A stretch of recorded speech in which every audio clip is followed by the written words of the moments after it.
and the why your attendees have for attending. Now, following tried and trusted methods of storytelling and communicating your narrative is helpful for both in-person and for online events. Thinking of your potential attendees as the hero of the story that you are inviting them into, and with you as the trusted guide, is ultimately helpful to all parties and the vision which you would like to invite the attendees into.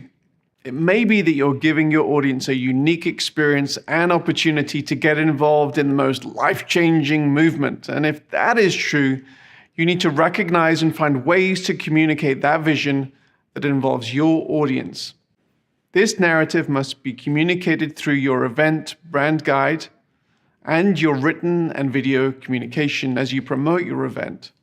Now, while this is true of all events, it is helpful not to miss this element when it comes to planning your online event, and consider the unique online methods to respond to this narrative. Determining your stage lineup. Who can communicate your goals most effectively in spoken, written, or musical form? Often the impetus, even the existence of an event, comes from the lineup of speakers, subject matter experts, influencers, and musical artists. While this may be the main hook to gather a big audience, the simple ability to gather an attractional stage lineup should not determine your event. The why and the narrative should always come first. Individuals or groups who present or perform from your stage need to serve that particular vision and narrative. And if this doesn't happen, there is a possibility that you, your audience, and your guest speaker will come away from this event feeling used, and this lack of cohesion almost never achieves the worthwhile purposes for which you started out. Now, when considering either a hybrid or a completely online event, it's important to consider the different mediums of communication you're employing. A stage in front of 50,000 people in an arena versus small screens in front of 1 million people are two entirely different mediums. Although the latter is reaching a much bigger audience, a small screen is always a much more intimate medium and requires an approach where the audience is being addressed in a more direct, one-on-one manner, much like I'm doing now. When considering your lineup, also consider how you're going to communicate to both audiences most effectively, and consider how your lineup is going to do this. Audience engagement is important in both mediums of communication. Now, it's clear to all of us that the world was taken by surprise by the COVID-19 pandemic. And the one question that we've received more than any others throughout this time is predicated on the longing to return to in-person events, but then people say how things will change in a post-COVID world with regard to online events.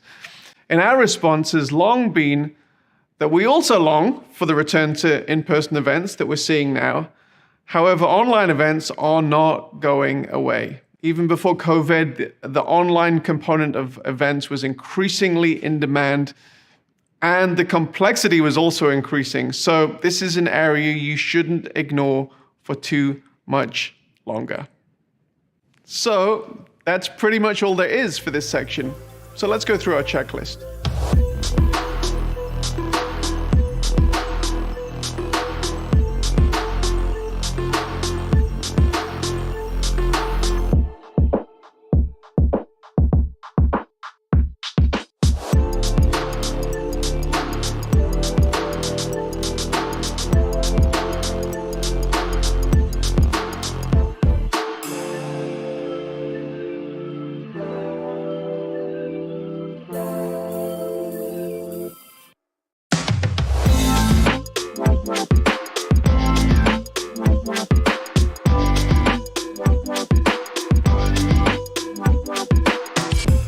So, you figured out the reasons why you're doing your event.